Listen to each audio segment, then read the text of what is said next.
စားဆိုင်တွေမှာဆိုရင်2+1 4+1 အစားရှိတဲ့ promotion တွေကို happy hour အနေနဲ့ပေးလိပေးထားရှိကြပါတယ်အခုကတော့ဒီ promotion တွေကို ERS software နဲ့ FOC plan ဘယ်လိုသတ်မှတ်ရမလဲဆိုတာကိုပြပြပေးသွားမှာပဲဖြစ်ပါတယ်ပထမဆုံး ERS software ထဲမှာသတ်မှတ်ခြင်းတွေက FOC နဲ့ short ဈေးရခိုင်နှုန်းသတ်မှတ်ချက်ကိုနှိပ်ရပါမယ်အဲ့မှာဆိုရင် menu အတွက်ပိုလက်ဆောင်အောက်စုခွဲအတွက်အပိုလက်ဆောင်menu အတွက် short ဈေးရခိုင်နှုန်းအောက်စုခွဲအတွက် short ဈေးရခိုင်နှုန်းဆိုပြီးတော့ရွေးချယ်စရာ၄ခုရှိပါတယ် happy hour အနေနဲ့ 2+1 4+1 စားရဲ့ promotion ပေးချင်တာကြောင့် menu အတွက်အပိုလက်ဆောင်ကိုနှိပ်ရပါမယ်ပြီးသွားပြီဆိုရင်အသစ်ကိုနှိပ်ပြီးတော့မှ promotion တွေကိုသတ်မှတ်ထားလို့ရပါတယ်အခုလိုသတ်မှတ်ထားလိုက်တာနဲ့အရောင်းပေါင်းချဖွင့်တဲ့အခါမှာမှားယွင်းတက်ချက်မှုတွေကိုချက်ချပေးနိုင်ပါတယ်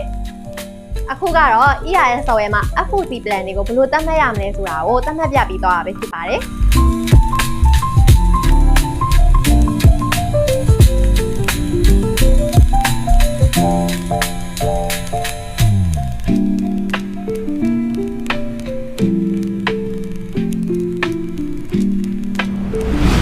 ERS software နဲ့ပတ်သက်ပြီးမေးမြန်းလိုပါက IT Star software company တို့ဆက်သွယ်နိုင်ပါတယ်ရှင်